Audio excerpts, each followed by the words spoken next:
نکاح مسجد میں ہونا چاہیے۔ یہ بات جو ہے شروع میں تو لوگوں کو عجیب سی لگی، لیکن جو دلائل میں نے دیے وہ اتنے کنونسنگ تھے کہ الحمدللہ اس کو تو لوگوں نے بہت جلد قبول کر لیا۔ ہمارے لیے سب سے بڑی دلیل کیا ہے کہ حضور کا قولی حکم ہے، اعلنوا ھذا النکاح واجعلوہ فی المساجد، نکاح کا اعلان عام کیا کرو اور مسجدوں میں منعقد کیا کرو۔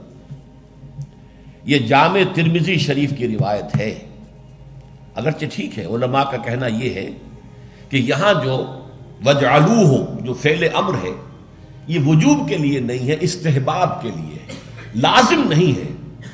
امر دونوں طرح کا ہوتا ہے، مستحب ہے، بہتر ہے۔ تو سوال یہ کہ بہتر کو کیوں چھوڑیں؟ جس کو محمد رسول اللہ نے بہتر قرار دیا ہو اسے کیوں چھوڑیں؟ کس دلیل سے چھوڑیں؟ ہمیں لازماً اختیار کرنا چاہیے۔ پھر میں نے عرض کیا حضور کی بیٹیوں کے نکاح مسجد میں ہوئے تو ہمارے ہاں کون ہے وہ چودھری اور وہ سرمایہ دار تو جو سمجھے کہ میری بیٹی کی تو توہین ہو جائے گی اس کا نکاح مسجد میں ہو؟ اس طرح باتیں سمجھانے کے لیے ہوتی ہیں۔ حضور کی محبت ہر مسلمان کے دل میں ہے، لیکن کسی نے ادھر توجہ دلائی ہی نہیں تو لوگ کیا کریں؟ اس میں علماء کی فیلیور ہے سب سے بڑی، اور اس کی وجہ کیا ہے؟ وجہ یہ ہے کہ ہمارے مولوی عام طور پر کمی کاری ہوتے ہیں، ملازم ہوتے ہیں۔ دیہات میں تو ان کی حیثیت کمی کاروں سے زیادہ ہوتی ہی نہیں، وہ چودھریوں سے کیسے کہیں؟ عام شہروں میں بھی مساجد کی جو مینیجنگ کمیٹیز ہوتی ہیں وہ تو سرمایہ داروں پر، لوگوں پر، اونچے لوگوں پر ملتوی ہوتی ہیں، ان سے کیسے کہیں؟ لہٰذا یہ حدیث جو ہے بیان نہیں کی گئی، حدیث موجود ہے ترمذی شریف کی، اعلنوا ھذا النکاح واجعلوہ فی المساجد۔ میں نے اس حدیث کا حوالہ دیا تو لوگوں کی آنکھیں کھل گئی۔ جب کہا دیکھو اگر فاطمہ الزہرا رضی اللہ تعالی عنہا کا نکاح مسجد میں ہو سکتا ہے تو کس کی بیٹی زیادہ عزت والی ہے حضرت فاطمہ الزہرا رضی اللہ تعالی۔ تیسری بات میں نے اور دی دلیل، اور اس میں غیرت کو ابھارا کہ دیکھو عیسائیوں نے اب تک اپنے چرچ اور اپنے پادری کی یہ عزت برقرار رکھی ہے۔ ان کی شادی چرچ میں ہوگی، کہیں نہیں ہوگی۔ پرنسس ہو، پرنس ہو، وہیں جائے گا۔ اور اس میں مجھے ایک واقعہ یاد آتا ہے، جب شادی ہونے والی تھی پرنس اینڈریو کی، اس کی بیوی کا سارا فرگوسن جو نام تھا، اور وہ ذرا نٹکھٹ قسم کی لڑکی، کیا عورت تھی پوری، تو اس نے یہ کہا تھا، اس کا بیان آیا تھا، I will not say, I am not a timid type of woman. I won't say I will obey him. اس سے مجھے معلوم ہوا کہ ان کے نکاح کے اندر یہ قول بھی ہوتا ہے کہ پادری کے سامنے چرچ میں کھڑے ہو کر، چونکہ ان کے ہاں پردہ نہیں ہے، لڑکا اور لڑکی دونوں آمنے سامنے کھڑے ہو کر ایجاب و قبول کرتے ہیں، اور لڑکی یہ بھی کہتی ہے کہ میں اس کی تابع داری کروں گی۔ اس نے کہا میں نہیں کہوں گی، یہ کہنا تو پڑا، اس کے بغیر وہ پرنس اینڈریو کی دلہن نہیں بن سکتی تھی۔ شادی جو ہے وہ تو بہرحال چرچ میں ہوئی۔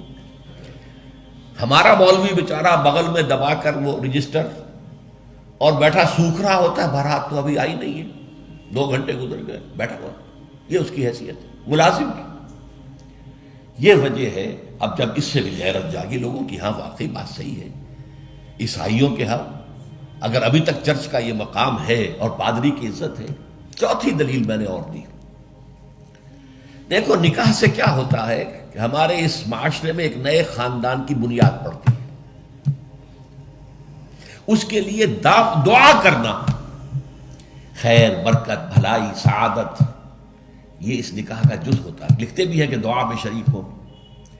اب ظاہر بات ہے کہ دعا کا ماحول آپ نے باہر جو ہے بڑے قالین بچھا لیے قیمتی، اور ان کو قیمتی صوفے رکھ لیے، اور بڑے سنہری قسم کے شامیانے لگا لیے، لیکن وہاں پر ماحول کیا ہوتا ہے؟ سگریٹیں پی رہے ہیں، دھواں سگریٹوں کا، قہقہے لگ رہے ہیں، غیبتیں ہو رہی ہیں، اور یہ کہ کوئی بھانڈ آ گئے ہیں، فحش گوئی کر رہے ہیں۔ اس حال میں کوئی شخص جو ہے کونے میں بیٹھے ہوا مولوی صاحب جو من من من من من کر کے وہ کچھ پڑھتے ہیں اور کہتے ہیں دعا کر لو۔ اب دعا کیا خاک کر لو؟ دعا کے لیے ماحول ہوتا ہے، دل کی آمادگی ہوتی ہے، ذہنی اور نفسیاتی تیاری ہوتی ہے، تب دعا ہوتی ہے۔ یہ ماحول ہمارا اس میں ہم نماز کے لیے جمع ہوئے ہیں، جمعے کے لیے جمع ہوئے ہیں، مسجد ہے، پاک ماحول ہے، لوگ اپنی اپنی حد تک اچھے کپڑے پہن کے آئے ہیں اور اس کے اندر عطر بھی لگایا ہے، حضور کی سنتیں ہیں یہ، اس طرح جمعے کی تیاری کیا کرو۔ اس ماحول کے اندر کوئی دھواں نہیں ہے سگریٹ کا، کوئی قہقہ نہیں ہے، کوئی غیبتیں نہیں ہو رہی ہیں، کوئی بکواس نہیں ہو رہی ہے، یہاں دعا کا ماحول ہے۔ تو یہ 4 دلیلیں ایسی تھیں کہ جو قاطع تھیں اور ہیں الحمدللہ۔ تو پہلی بات کہ مسجد کے اندر نکاح کی محفل منعقد کی جائے، اس کے لیے میں سمجھتا ہوں کہ ذرا سی تعلیم اور تلقین اگر ہو جائے، اور اگر حکومت کی سطح پر یہ کام ہو، ابھی تک تو یہ میں انفرادی طور پر ہو چکے ہیں، اب اس کو 30 برس میں نے جدوجہد کی ہے، ہماری تحریک کے تحت ہوئی ہے، اگر کہیں یہ سرکاری سطح پر، حکومت کی سطح پر ہو جائے تو یقیناً یہ ہے، میں کہتا رہا ہوں کہ بھئی برادریوں کے سطح پر فیصلہ کرو چلو، لیکن سرکاری سطح پر ہو جائے تو کیا کہیں۔